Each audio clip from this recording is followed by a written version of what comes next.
بسم اللہ الرحمن الرحیم۔ السلام علیکم ناظرین، آج ہماری ویڈیو کا ٹاپک ہے میثاق مدینہ۔ مدینہ میں اوس و خزرج کے علاوہ یہود کے بھی 3 قبائل آباد تھے۔ یہ لوگ سود کا کاروبار کرتے تھے اور سیاسی و معاشی طور پر مستحکم تھے۔ یہ مدینہ کے ایک گروہ کو سود پر پیسے دیتے اور دوسرے کو ہتھیار۔ گویا مدینہ منورہ کے 2 اہم قبائل اوس و خزرج کی لڑائی سے ان کو فائدہ ہوتا۔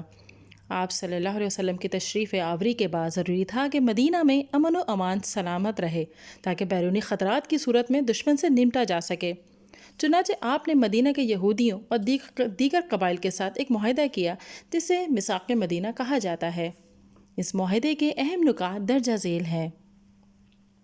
مدینہ میں مسلمانوں اور یہودیوں کو مذہبی آزادی ہوگی اور وہ ایک دوسرے کے مذہب میں مداخلت نہیں کریں گے۔ مسلمان اور یہودی آپس میں نہیں لڑیں گے۔ کوئی بھی فریق قریش اور ان کے مددگاروں کو پناہ نہیں دے گا۔ اگر مدینہ پر حملہ ہوا تو معاہدے کے تمام فریق مل کر مدینہ منورہ کا دفاع کریں گے۔ جنگ کی صورت میں سب فریق مل کر اخراجات برداشت کریں گے۔ کوئی آدمی اپنے حلیف کی وجہ سے مجرم نہ ٹھہرے گا۔ ہر حالت میں مظلوم کی مدد کی جائے گی۔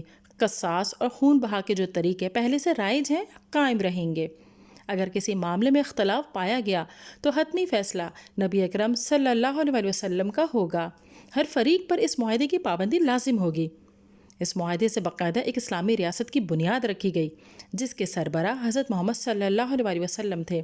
اس معاہدے کے نتیجے میں مدینہ میں امن و امان قائم ہوا اور بیرونی دفاع بھی مضبوط ہو گیا۔ وہ مسلمان جو مکہ میں کمزور تھے اب انہیں سیاسی اور فوجی قوت حاصل تھی۔ مسلمان اپنے مذہب پر آزادی کے ساتھ عمل کر سکے اور تبلیغ اسلام میں بھی آسانی ہو گئی۔ میثاق مدینہ سے مذہبی رواداری کا فروغ ملا جو ہر دور کے لیے مثال ہے۔ ناظرین، ویڈیو پسند آئی ہے تو اسے لائک کیجئے، شیئر کیجئے، کمنٹ دیجئے اور سبسکرائب کیجئے۔